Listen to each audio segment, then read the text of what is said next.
ಮಾಡೋದಕ್ಕೆ ನಮಗೆ ಯಾವುದೇ ರೀತಿ ಹಿಟ್ಟು ಬೇಕಾಗಿಲ್ಲ, ಹಾಗೇನೆ ಮಸಾಲಾ ಐಟಮ್ಸ್ಗಳನ್ನು ಆ್ಯಡ್ ಮಾಡೋ ಅವಶ್ಯಕತೆ ಇಲ್ಲ. ಓಕೆನಾ, ಬನ್ನಿ ಫ್ರೆಂಡ್ಸ್, ಹಾಗಾದರೆ ತಡ ಮಾಡ್ದೇನೆ ಈ ಕ್ರಿಸ್ಪಿ ಆದಂಥ ಸ್ನ್ಯಾಕ್ಸ್ ರೆಸಿಪಿನ ಯಾವ ರೀತಿ ಮಾಡೋದು, ಇದಕ್ಕೆ ಬೇಕಾಗೋ ಸಾಮಾನುಗಳು ಯಾವಂತೇಳಿ ನೋಡ್ಕೊಂಬರೋಣ. ಫ್ರೆಂಡ್ಸ್, ಇಲ್ಲಿ ಮೊದಲೇದಾಗಿ ನಾನು ಒಂದು ಮಿಕ್ಸಿಂಗ್ ಬೌಲ್ನ ತೊಗೊಂಡಿದ್ದೀನಿ. ಇವಾಗ ಇದಕ್ಕೆ ನಾನಿಲ್ಲಿ 1 ಗಡ್ಡೆಯಷ್ಟು ಈರುಳ್ಳಿನ ಈ ರೀತಿ ಉದ್ದದ್ದಾಗಿ ಕಟ್ ಮಾಡಿ ತೊಗೊಂಡಿದ್ದೀನಿ. ಇಷ್ಟು ಉದ್ದ ಇದ್ದರೆ ಸಾಕು, ಪೂರ್ತಿ ಸಣ್ಣನೂ ಬೇಡ, ಪೂರ್ತಿ ಉದ್ದನೂ ಬೇಡ. ಇಲ್ಲಿ ನಾನು ಒಂದು 4 ರಿಂದ 5 ಖಾರಕ್ಕೆ ಎಷ್ಟು ಬೇಕಷ್ಟು ಹಸಿಮೆಣಸಿನಕಾಯಿ, ಹಾಗೆ ಸ್ವಲ್ಪ ಕೊತ್ತಂಬರಿ ಸೊಪ್ಪು, ಹಾಗೇನೆ ಹಸಿ ಕರಿಬೇವು ಸೊಪ್ಪನ್ನ ತಗೊಂಡಿದ್ದೀನಿ. ಇವಾಗ ಈ ಎಲ್ಲ ವೆಜಿಟೇಬಲ್ಸ್ ನ ಒಂದು ಮಿಕ್ಸಿಂಗ್ ಬೌಲ್ಗೆ ಹಾಕೊಳ್ಳೋಣ. ನಾನು ಇಲ್ಲಿ ಈರುಳ್ಳಿನ ಸ್ವಲ್ಪ ಜಾಸ್ತಿನೇ ತಗೊಂಡಿದ್ದೀನಿ. ಈ ರವೆ ವಡೆಗೆ ನಾವು ಈರುಳ್ಳಿನ ಸ್ವಲ್ಪ ಜಾಸ್ತಿ ಹಾಕೊಂಡ್ರೆ ಟೇಸ್ಟ್ ಚೆನ್ನಾಗಿರುತ್ತೆ, ನೀವು ನೋಡ್ಕೊಂಡು ಹಾಕೊಳ್ಳಿ.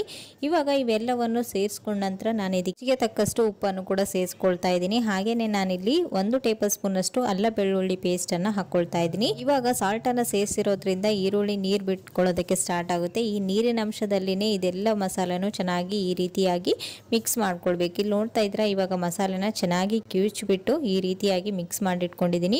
ಇವಾಗ ಇದಕ್ಕೆ ನಾನಿಲ್ಲಿ 2 ಕಪ್ನಷ್ಟು ರವೆನ ಆ್ಯಡ್ ಮಾಡ್ತಾ ಇದ್ದೀನಿ. ಸಣ್ಣ ರವೆ, ಬಾಂಬೆ ರವೆ ಅಂತ ಹೇಳ್ತೀವಲ್ವಾ, ಆ ರವೆನ ಹಾಕೊಳ್ತಾ ಇದ್ದೀನಿ 2 ಕಪ್ನಷ್ಟು. ನೀವು ಮನೆಯಲ್ಲಿರ್ತಕ್ಕಂಥ ಯಾವ ಪಾತ್ರೆ ಆದರೂ ತಗೊಳ್ಬೋದು. ಮೆಜರ್ಮೆಂಟ್ಗೆ ನಾನು ಎಷ್ಟು ಕ್ವಾಂಟಿಟಿ ಹಾಕ್ತೀನಿ ನೋಡಿಕೊಂಡು ಅಷ್ಟೇ ಪ್ರಮಾಣದಷ್ಟು ಹಾಕಿದರೆ ಸಾಕು. ಇವಾಗ ಇಲ್ಲಿ ನೋಡ್ತಾ ಇದ್ದೀರಾ, ನಾನು ರವೆನ ಹಾಕಿಬಿಟ್ಟು ಈರುಳ್ಳಿಯಲ್ಲಿರುವಂಥ ನೀರಿನ ಅಂಶದಲ್ಲಿನೇ ಚೆನ್ನಾಗಿ ಮಿಕ್ಸ್ ಮಾಡ್ಕೊಳ್ತಾ ಇದ್ದೀನಿ. ಈ ರೀತಿಯಾಗಿ ಇದು ಒಂದು 2 ರಿಂದ 3 ನಿಮಿಷಗಳ ಕಾಲ ಟೈಮ್ ಹಿಡಿಯುತ್ತೆ. ಈ ರೀತಿಯಾಗಿನೇ ಮಿಕ್ಸ್ ಮಾಡ್ಕೊಳ್ಬೇಕು. ಇಲ್ಲಿ ನೋಡ್ತಾ ಇದ್ರೆ ಇವಾಗ ನೀರಿನ ಅಂಶ ಎಲ್ಲಾನು ಚೆನ್ನಾಗಿ ಬಿಟ್ಕೊಂಡಿದೆ ಈರುಳ್ಳಿ. ಸೋಜಿ ಇವಾಗ ಸ್ವಲ್ಪ ಗಟ್ಟಿ ಅದಕ್ಕೆ ಬರ್ತಾ ಇದೆ. ಇಲ್ಲಿ ನೋಡ್ತಾ ಇದ್ರ ಈ ವಡೆ ಮಾಡೋದಕ್ಕೆ ನಾವು 1 ಹನಿನೂ ನೀರು ಬಳಸೋ ಆಗಿಲ್ಲ. ನೀರಿನ ಬದಲಾಗಿ ನಾನಿಲ್ಲಿ ಕೆನೆ ಮೊಸರನ್ನ ಯೂಸ್ ಮಾಡ್ತಾ ಇದ್ದೀನಿ. ನೀವು ಹುಳಿ ಬಂದಿರುವಂತ ಕೆನೆ ಮೊಸರನ್ನ ಆ್ಯಡ್ ಮಾಡ್ಕೊಂಡ್ರೆ ಈ ವಡೆ ತುಂಬಾ ಟೇಸ್ಟಿಯಾಗಿ ಬರುತ್ತೆ. ನೀವು ಸಿಹಿ ಮೊಸರನ್ನ ಯೂಸ್ ಮಾಡಿರೋದ್ರಾದ್ರೆ ಅರ್ಧ ಟೇಬಲ್ ಸ್ಪೂನ್ ಅಷ್ಟು ಅಡಿಗೆ ಸೋಡಾನ ಯೂಸ್ ಮಾಡ್ಕೊಳ್ಳಿ. ನಾನಿಲ್ಲಿ ನಿನ್ನೆ ರಾತ್ರಿ ಉಳಿದಿರ್ತಕ್ಕಂಥ ಹಾಲಿಗೆನೆ ಎಪ್ಪಾಕಿಟ್ಟಿದೆ. ಚೆನ್ನಾಗಿ ಹೊರಗಡೆ ಇಟ್ಟಿರೋದ್ರಿಂದ ಹುಳಿ ಬಂದಿದೆ ಮೊಸರು, ಅದನ್ನೇ ಯೂಸ್ ಮಾಡ್ತಾ ಇದ್ದೀನಿ.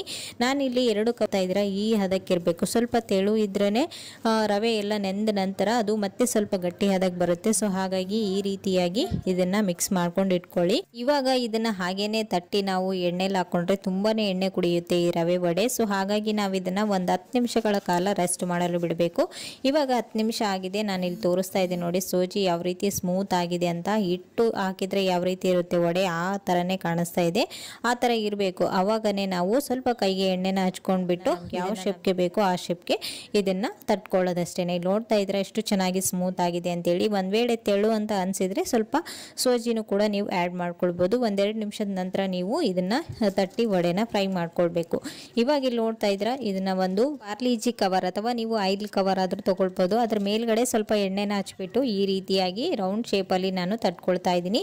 ತುಂಬಾ ತೆಳುನು ಬೇಡ, ಪೂರ್ತಿ ದಪ್ಪನೂ ಬೇಡ, ಈ ರೀತಿಯಾಗಿ ಮೀಡಿಯಂ ಆಗಿರಬೇಕು ಈ ವಡೆ. ಇಲ್ಲಿ ನೋಡ್ತಾ ಇದ್ದೀರಾ ತುಂಬಾನೇ ಕ್ರಿಸ್ಪಿಯಾಗಿ ಚೆನ್ನಾಗಿ ಬರುತ್ತೆ. ಇದರಲ್ಲಿ ಈರುಳ್ಳಿ ಸ್ವಲ್ಪ ಜಾಸ್ತಿ ಹಾಕಿರೋದ್ರಿಂದ ಅಲ್ಲಲ್ಲಿ ಈರುಳ್ಳಿ ಫ್ಲೇವರ್ ತುಂಬಾನೇ ಚೆನ್ನಾಗಿರುತ್ತೆ. ನೀವು ಒಂದ್ಸರಿ ಖಂಡಿತ ಟ್ರೈ ಮಾಡಿ. ತುಂಬಾ ಈಸಿ ಆದಂತ ರೆಸಿಪಿ ಇದು. ಯಾವುದೇ ರೀತಿ ಹಿಟ್ಟು ಬೇಕಾಗಿಲ್ಲ, ಹಾಗೆ ಮಸಾಲಾ ಐಟಮ್ಸ್ ಗಳನ್ನ ಆಡ್ ಮಾಡೋ ಅವಶ್ಯಕತೆ ಇಲ್ಲ.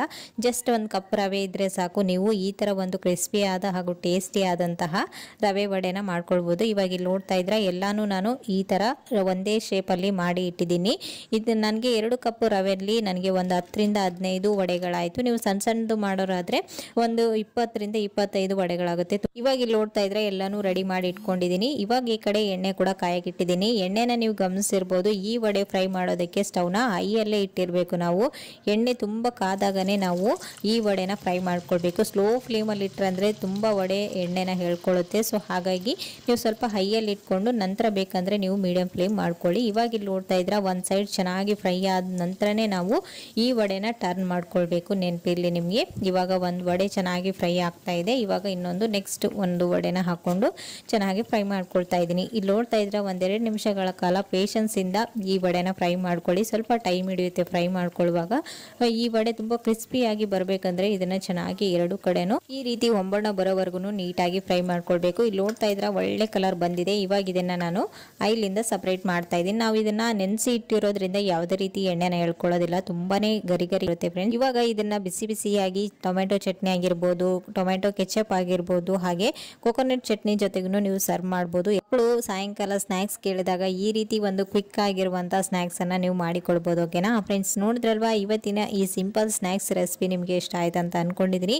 ಇಷ್ಟ ಆದ್ರೆ ಪ್ಲೀಸ್ ಒಂದು ಲೈಕ್ ಕೊಡೋದನ್ನ ಮರಿಬೇಡಿ. ನೀವು ಕೂಡ ಮನೆಯಲ್ಲಿ ಒಂದ್ಸರಿ ಟ್ರೈ ಮಾಡಿ ಹೇಗೆ ಬಂತು ಅಂತೇಳಿ ನನಗೆ ಕಮೆಂಟ್ ಅಲ್ಲಿ ತಿಳಿಸೋದನ್ನ ಮಾತ್ರ ಮರಿಬೇಡಿ. ಓಕೆನಾ, ಮತ್ತೆ ನಾಳೆ ಹೊಸ ರೆಸಿಪಿಯೊಂದಿಗೆ ಮತ್ತೆ ನಿಮ್ಮನ್ನ ಮೀಟ್ ಮಾಡ್ತೇನೆ ಫ್ರೆಂಡ್ಸ್. ಅಲ್ಲಿವರೆಗೂ ಟೇಕ್ ಕೇರ್, ಬಾಯ್.